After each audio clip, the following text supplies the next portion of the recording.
बिलावल ने अपनी तकरीर में कहा कि ओपोजिशन वाले और जो भी ट्रोलिंग कर रहे हैं सारे वो काला सांप की बात कर रहे हैं। असल में काला सांप कौन है बता देते हैं आपको। इफ्तिखार चौधरी की अदलिया जो आज मौजूद है वो है काला सांप। अस्सलाम वालेकुम नाजरीन, मैं हूं अहमद मंसूर और आज तो मुबारकबाद का दिन है। पाकिस्तान के लिए बहुत ही बड़ा दिन है। मैं इसमें किसी ना सिर्फ सियासी वाबस्तगी के हवाले से कोई बात करूंगा, ना मैं नजरियाती तौर पे कोई बात करूंगा, मैं एक पाकिस्तानी के तौर पे बात करूंगा। आज पाकिस्तान में एक तारीखी काम हुआ है। निजाम इंसाफ को एक ट्रैक पर लाने का काम हुआ है और सेहरा किसका है? पार्लिमान का है। पाकिस्तान में जो सियासतदान हैं ये उनका सेहरा है। आज 26वीं आईनी तरमीम मंजूर हो गई है, तो आखिरी जो मरहला है कौमी असम्बली वाला, वहां से इसकी मंजूरी वो चल रही है और सेनेट से जो मंजूरी हुई है, मैं सुबह से वहां पार्लिमान में मौजूद हूं और अभी ये व्लॉग रिकॉर्ड कर रहा हूं, उसके बाद फिर वापस जाऊंगा। क्या माहौल, क्या कुछ वहां पे हुआ, तकारीर हुई और बिलावल भुट्टो जरदारी ने क्या ही तारीखी तकरीर की है। वो आपको ना सिर्फ उसके पॉइंट्स बताता हूं बल्कि उसका कुछ तज्जिया भी, क्योंकि उस तकरीर का जो बैकग्राउंड है और जो कुछ उसके अंदर की चीजें हैं, खबरें हैं, हम उनसे वाकिफ भी हैं। तहरीक इंसाफ ने ववेला मचाया हुआ था कि लुट गए, बर्बाद हो गए, उनके जो अरकान हैं उनको अगवा किया हुआ है आईनी तरमीम मंजूर करने के लिए और आइन के साथ खिलवाड़ है, जबरदस्ती वोट लिए जा रहे हैं, पता नहीं क्या कुछ। अब जब कुछ सब कुछ सामने आ गया है तो नतीजा क्या निकला कि सेनेट में तहरीक इंसाफ का एक भी वोट उसकी जरूरत नहीं पड़ी। कहां गया प्रोपेगंडा, कहां गया कि ये अरबों रुपए की लेन देन हुई है और सारी सूरत हाल सबके सामने है। ओपन लाइव नशरियात हैं सारी, पार्लिमान के दोनों ईवानों से, सेनेट से भी, कौमी असम्बली से भी। 2 वोट बीएनपी मैंगल के जो हमायत याफ्ता, उनमें से भी एक आजाद है। उसकी मर्जी है, वो पाबंद नहीं है, वो अपनी मर्जी से वोट दे सकता है। दिया तो जनाब आईनी तरमीम मंजूर हो गई।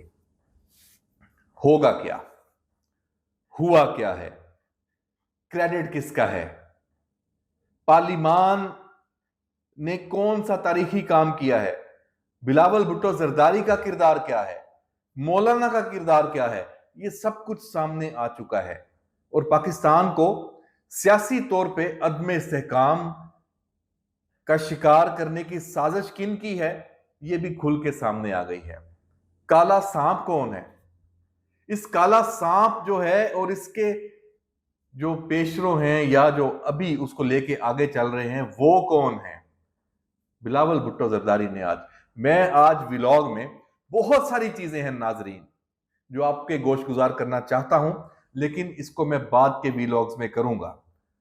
आज का दिन बिलावल भुट्टो जरदारी का, एक तो उसका जो किरदार है और दूसरा जो उसने तकरीर की है। 50 मिनट की ये तकरीर है। ये मैं समझता हूं कि पाकिस्तान का जो पार्लिमानी निसाब है ये उसमें लिखे जाने के मुतरादिफ है। क्रेडिट हर कोई खुद समेटता है। Chairman peoples party Bilawal Bhutto ने क्रेडिट फराख दिली के साथ मौलाना की झोली में डाल दिया। यकीनन मौलाना का किरदार है, बिल्कुल है, कोई शक नहीं। बिलावल ने पीटीआई, आप इमेजिन करें, तहरीके इंसाफ की झोली में क्रेडिट डाल दिया। बिलावल ने मुस्लिम लीग नून जो हुक्मरान जमात है उनको भी क्रेडिट दे दिया। क्यों? क्योंकि यह क्रेडिट हकीकत में सबका है। और क्रेडिट क्या है पाकिस्तान पे। अच्छा, उसने बिलावल ने अपनी तकरीर में कहा कि ओपोजिशन वाले और जो भी ट्रोलिंग कर रहे हैं सारे वो काला सांप की बात कर रहे हैं। असल में काला सांप कौन है बता देते हैं आपको। इफ्तिखार चौधरी की अदलिया जो आज मौजूद है वो है काला सांप, जिसने इस निजाम को अपने शिकंजे में लिया हुआ है, जो पाकिस्तान को आगे चलने नहीं दे रहा, जो पाकिस्तान के पार्लिमानी निजाम पर हमलावर है, जो पाकिस्तान के जमहूरी निजाम पर हमलावर है, वो काला सांप इफ्तिखार चौधरी की अदलिया। बिलावल ने यह इतराफ भी किया और यह बहुत बड़ा इतराफ है। चीफ तेरे जानसार बेशुमार बेशुमार। पीपल्स पार्टी भी गुनाहगार है उस वक्त की तहरीक में, और इत्तेजाज हसन पीपल्स पार्टी के उस वक्त के सरकर्दा रहनुमा और बाकी। अब पता चला है जाके कि गेम क्या थी, सियासी जमातों को भी इस्तेमाल किया गया था। और इस काला सांप को इधर से फन से पकड़ के आज पार्लिमान ने पाकिस्तान के सियासी, रियासती, हुकूमती, अदालती मंजरनामे से उखाड़ कर परे फेंक दिया है, फन काट दिया गया है इस 26वीं आईनी तरमीम से। उस काला सांप, अच्छा आज उन्होंने नाम भी बदला हुआ है। वो खुद अपने आप को कहते हैं मैं तो पोंड हूं, काला पोंड। तर्जुमान थे ना, वो नाकाम हुए।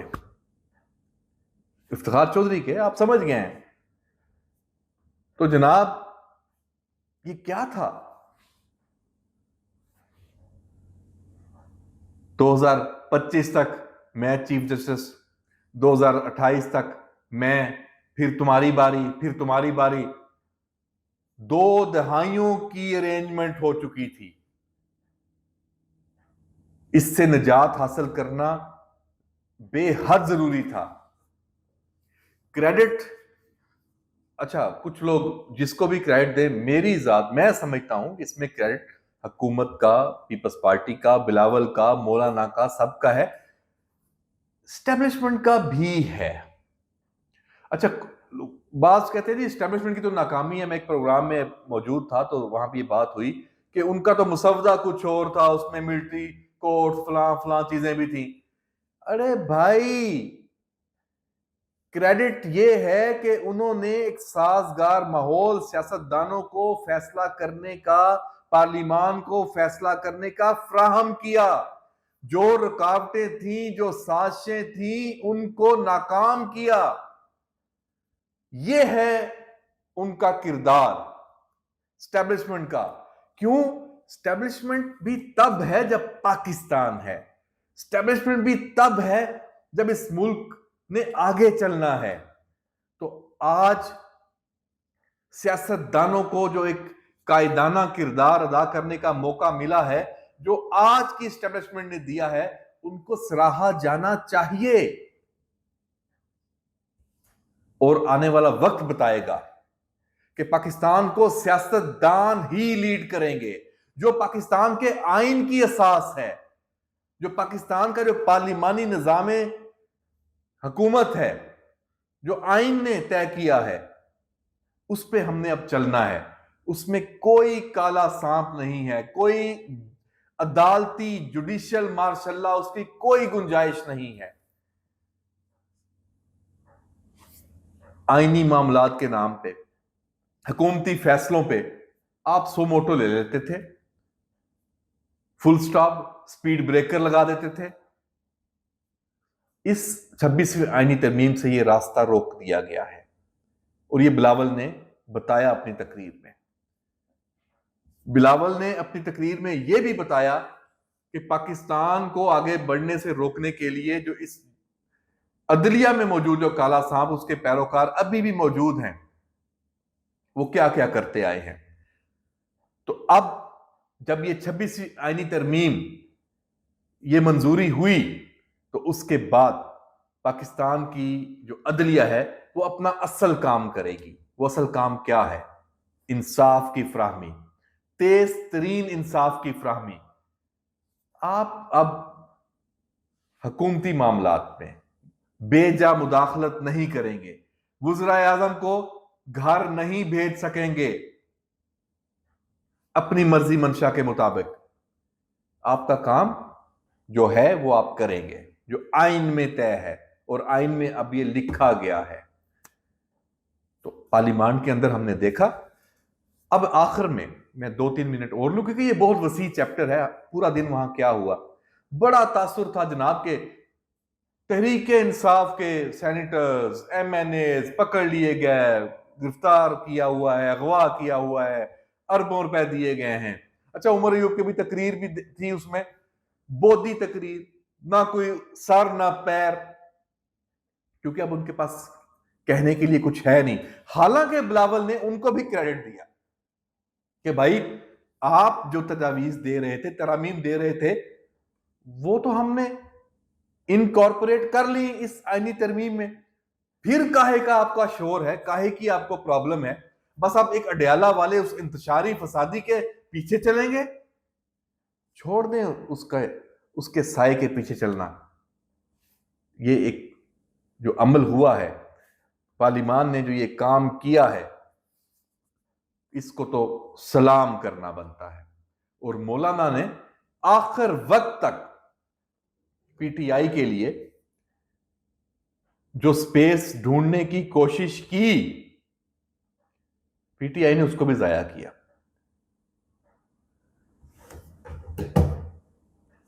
अभी डयाला में जो मुलाकात हुई थी, मौलाना के लिए कुछ अच्छे कलमात और सारा वो सामने भी आया। तो अभी क्या पोजीशन है? तहरीक इंसाफ की ट्रोलिंग शुरू कि मौलाना की इज्जत करनी है, उन्हें मौलाना कहना है या डीजल कहना है। तो भाई अभी ये आईनी तरमीम मंजूर होने के बाद अब पार्लियामेंट के अंदर हमें पहली मर्तबा पीटीआई के जो अरकान हैं जो वहां पे हमें नजर आए मिले, वो शर्मिंदा शर्मिंदा थे। उनके पास ना कोई लॉजिक, ना कोई मंतक, कुछ भी नहीं, बिल्कुल फारग। तो अब देखते हैं कि ये जो काम हो चुका है, इसकी जब शिक्के हैं, हमें आईनी तरमीम, सिर्फ हम एक प्रोग्राम इस पे भी करेंगे कि ये जो आईनी तरमीम है क्या, इसका इम्पैक्ट क्या होगा, आगे क्या होगा। बाकी अदलिया में चीफ जस्टिस कौन होंगे, जाहिर सी बात है, जो बन रहे थे, जिनका पता था, वो क्यों होंगे? उसी उसी का तो सारा रोला था। वारियां लगी हुई थी, उन बारियों को तो तोड़ा गया है। तो अब पार्लियामेंट मजबूत हुई है, पार्लियामेंट की जो कमेटी है वो डिसाइड करेगी। आईनी बेंच, वो भी एक मामला, वो भी बन गया। और नून लीग का बहरहाल उसमें मैं समझता हूं कि जो आजम नजीर तारड़, उनकी बड़ी मेहनत शामिल है। लेकिन ओवरऑल तो जो क्रेडिट है वो हमने बता दिया कि बिलावल का, मौलाना का, इनका ही है। देखते हैं कि अब आगे क्या होता है। पार्लियामेंट के अंदर इस वक्त जश्न का समा था, अभी भी है। मैं इस वीलॉग के बाद फिर वहीं पे हूँगा, और अगले 5-7-8 घंटे जब आप ये वीलॉग देख भी रहे होंगे, तो अब ये जश्न पाकिस्तान के हर शहरी को मनाना है। ये जश्न आपको, हमें सबको मनाना है, क्योंकि ये जश्न हमारी जात से मुंसलिक है। पाकिस्तान तरक्की करेगा तो हम खुशहाल होंगे, हम सुकून में आएंगे, पाकिस्तान में अमन होगा। वो अमन कब होगा? जब पाकिस्तान से इस काला सांप वाली अदलिया से जान छूटेगी। वो जान आज छूट गई है। तो इसमें भी रुकावटें आएंगी, कुछ साजिशें, कुछ हमले होने की और भी तैयारी हो रही है, वो भी आपको बताएंगे। क्योंकि हामिद खान और जो 8 जजेस का एक पूरा एक ग्रुप था, मैं टोला नहीं कहता, चले थोड़ी सी उनको मार्जिन दे दें, वो अभी भी तैयारी में है। वो आखिर में कुछ अपनी थोड़ी सी हिलजुल करेंगे, सियासत करने की कोशिश करेंगे। लेकिन ये ऐसी जगह मार दी है बिलावल ने, मौलाना ने, इन इंतशारियों को, फसादियों को, कि उनका बयानिया अब नहीं बिकेगा। और ये पहली मर्तबा हुआ है कि अडयाला वाला हमेशा बयानिया बनाता था और पाकिस्तान की तमाम सियासी जमातें, स्टैब्लिशमेंट और बाकी इदारे उस बयानिए को काउंटर करते थे। ये पहली मर्तबा हुआ है कि बयानिया ही सही ट्रैक का बना है। और ये इतना ताकतवर बयानिया है कि इसको अब तहरीक इंसाफ इसको काउंटर नहीं कर सकेगी। ये शिकस्त उनका मुकद्दर बन चुकी है और इस काला जो सांप वाली अदलिया है, ये भी इनकी भी, अब हमने पार्लियामेंट में भी देखा कि वहां उनके कुछ जर्नलिस्ट, कुछ यूट्यूबर थे, उन्होंने कोशिश की हमला करने की। इस आखिरी जो पार्लिमान की तोकीर, उसके लिए जो काम हो रहा था उस पर हमला करने की, वो भी नाकाम हुए। और देखते हैं कि आइंदा क्या होगा। इजाजत दीजिए, अल्लाह हाफिज।